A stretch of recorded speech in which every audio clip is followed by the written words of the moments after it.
Hello everybody, welcome back to Let's Beat Hollow Knight, the real ending, with me, Get Daved. So, there's a couple of grubs I could get, but, you know, we're pretty good. And you know what? The game says I have 103% completion, so I accept that.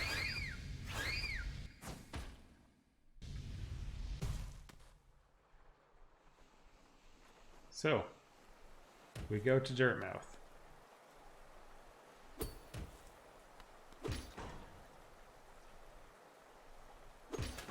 Huh. Weird. Bug report. Which way are we going here? Okay, yeah, cool. I know where I am. It's a new recording session. Well, it was a bit late last time. Hey. To attempt what I was going for. Wanderer's Journal. Oh, slightly better.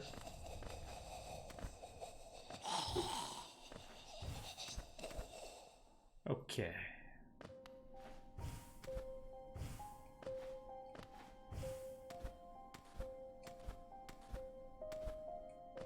Oh, that's too bad. I like climbing like that.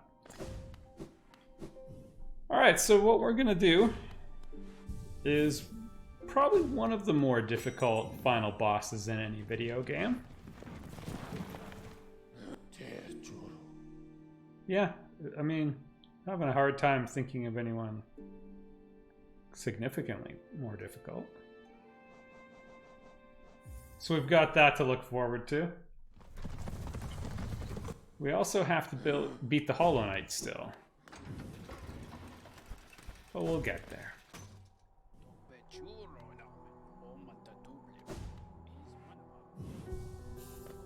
I'll fix my charms once we actually get there.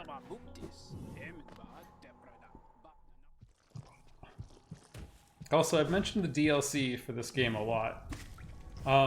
It was all free. So, you probably have it. Team Cherry was super cool. That said, they did make, I'd say, $1 million, but the fact is they made a lot more than that.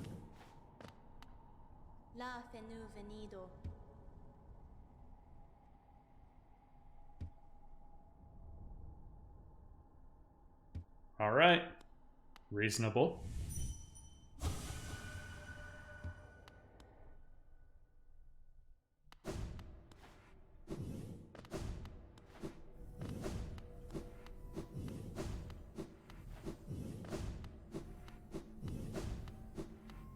I guess I could have used the Crystal Heart. Okay, we've played the whole game as a sword-fighting fiend. And while that is still my preferred way of doing things, I'm going in a slightly different direction now. I will take that. I will take the Spell Twister. And I will take the Shaman Stone. So, increased soul regeneration, the best range we can get. Decreased soul consumption on using spells, and increased spell damage. It should be clear what the plan is, but not for you. Pains me to give up Quick Slash. Wait a minute, did I accidentally grab Quick Slash instead of Mark of Pride? We might be, like, there's a case to be made that we can work with this. I think the reach is more valuable, but this is what we got because it's hard to pay attention when you're doing commentary. It does let you cheese the Hollow Knight a little faster, which is a nice perk. Ah! You got me.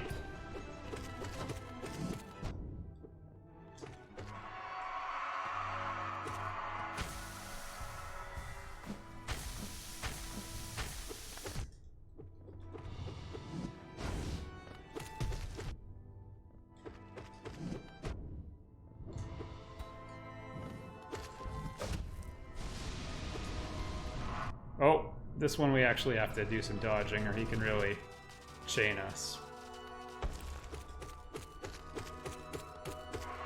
That's probably it. Hornet? Yeah.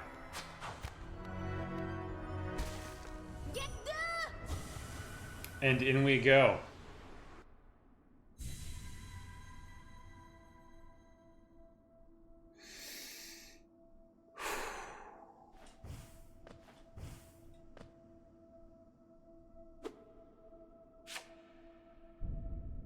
There won't be much commentary.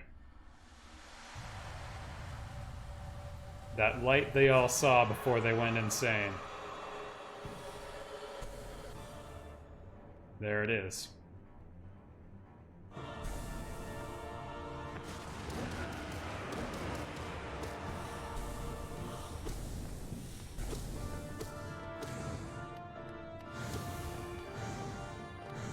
So every time I use that attack, assuming all the blows hit... Oh, shoot.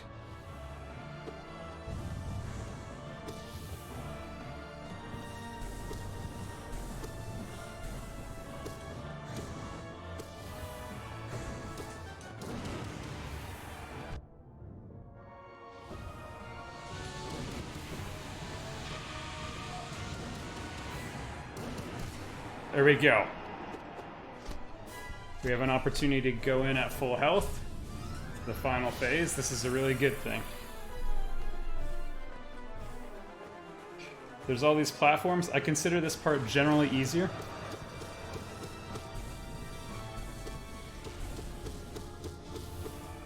Good, we got a lot of really good damage in there.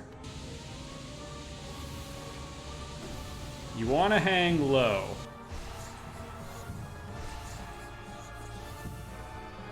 And just be patient. It is not worth getting into trouble. We've come this far. It's difficult. Oh, 3 damage there.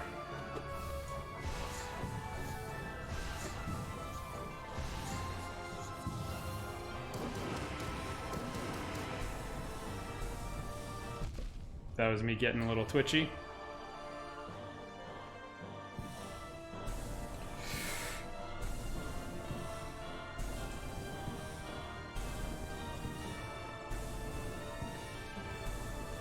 Fallen siblings come with us.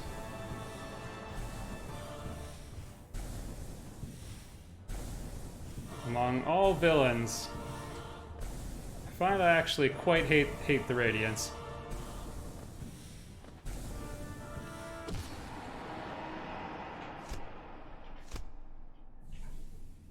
Get him, big brother. Want to know what we look like without the mask?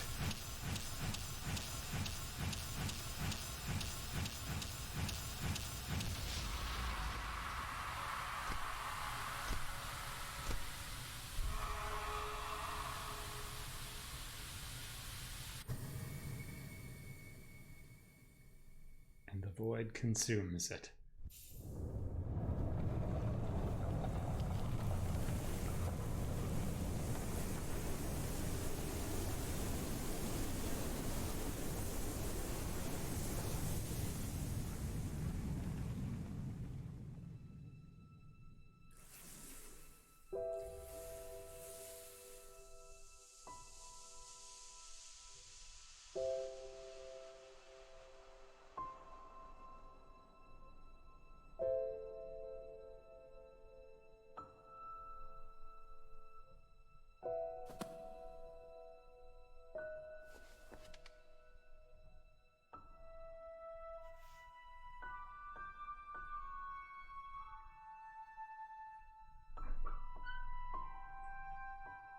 There's no happy ending for the knight.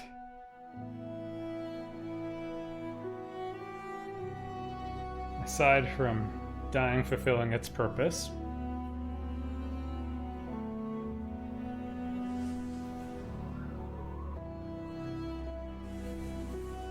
And saving the kingdom, which, you know what? You could do a lot worse.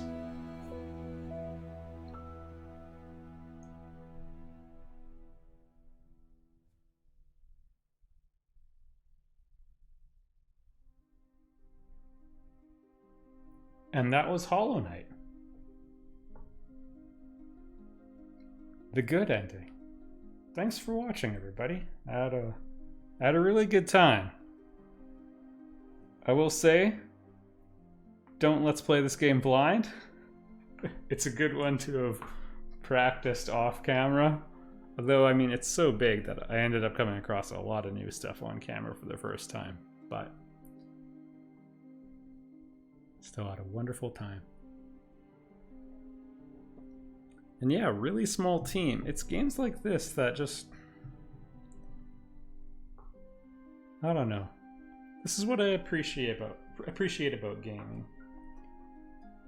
I look back at, like, you play Super Mario World or something like that and look at the credits, and it's about the same number of people as you're gonna see here. Final Fantasy IV, same deal. And the new AAA games, you know, it's these big 100 million plus budgets, lots of people working on it, hundreds and hundreds.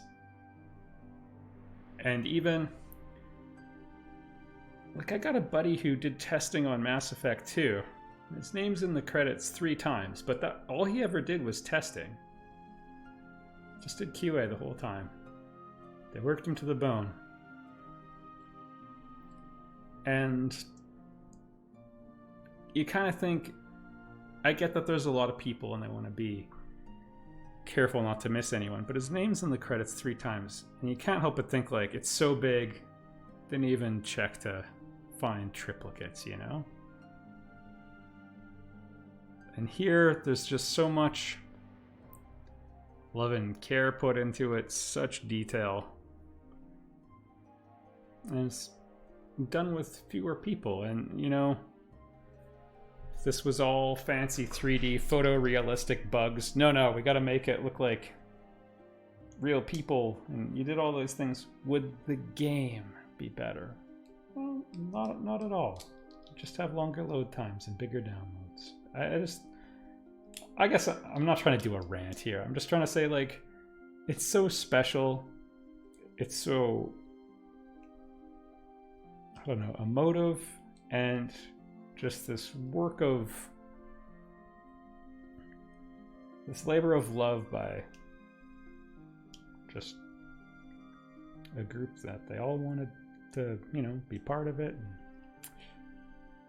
the results are wonderful, and I'm excited that they're making Silksong, coming out, I think, kind of soon.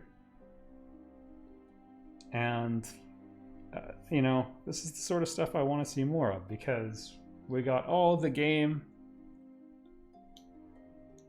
and I don't really see any of the downsides. Charming bug art, and wonderful challenges. And I mean, the game's, I think, really cool because we have the exploration challenge too, right? Lots of games have tough combat, but this, you know, putting together the clues and running around, it takes me back. I think of, again, a more recent trend, and not even that recent, but, you know, you get a quest and it puts it in a journal and gives you markers to put on the map and everything, and becomes very, I don't know, just do what you're told, I guess, which never felt very heroic to me. And this just kind of has clues everywhere. I like that. I always think back to Dragon Quest 1 when it came out. How to find the best armor in the game, you gotta... Like, it's very easy to beat the game without it. I mean, it's difficult on the skill side of things, but you very well could never come across it. But you hear people talk about it, and you get to a town where you've heard that they were selling it, and then you find out, oh no, the guy at the armor shop, he gave it to someone else from a different town, and track it down and know that town's been destroyed, but it probably would have gone to the guy at the armor shop, and you can see the armor sign still intact, and you go digging around the backyard, and sure enough, you find it. I always thought, like, that sort of stuff is cool, that there's these clues, and lo and behold, a Metroidvania game taking that theme and running with it. And I think iterating on all the creativity Dark Souls came up with, merging in a little bit of platforming. It doesn't have platformer controls, I wouldn't say. But, I don't know, they had some really good platforming gameplay in there, and even like the last battle, you know, maybe it wasn't super apparent, but you're kind of using all the skills you got, even in like the White Palace, to navigate. You know, some of it's more obvious, like seeing the spikes come from below and the horizontal spears and all that. Lances, I guess. But even just the way you're using the controller and providing the inputs, scaffolds nicely, and that's a place you get to only by exploration, and yeah. It's all woven together very well. Yeah, and the best Dark Souls game. We just played it. Thanks for watching, everybody. I had a really good time. I basically got peer pressured into doing it the first time in a Let's Play that never happened, and we're never going to talk about again. Just because so many people were asking, and I knew it was a Metroidvania, so I checked it out. Again, never happened. But you know, doing that on camera, you can't really explore when you're also trying to put on a show, and you can't really remember when you're also trying to think of what to say, and so that kind of soured my experience. But Mark Brown put out that video saying it was his favorite Metroidvania, and he's talked about the genre at length, and I thought, alright, I'll try one more time. Got it on the Switch, played it in a lower stress environment, and blew me away, and then I wanted to come back. And it's just interesting how I don't know, you have to be in the right place for a game. So I would say, you know, this isn't a good game to play if you're going to be having lots of interruptions. You know, but if you have the chance for a deep dive, this is there's like gulping drinks, like your Mountain Dews, and then there's your sipping drinks, like hot tea. This is the hot tea. And yeah, what a lovely brew they've concocted. Thanks for watching, everybody. I'll see you all in the next Let's Play. And yeah, thanks, Team Cherry. Great work.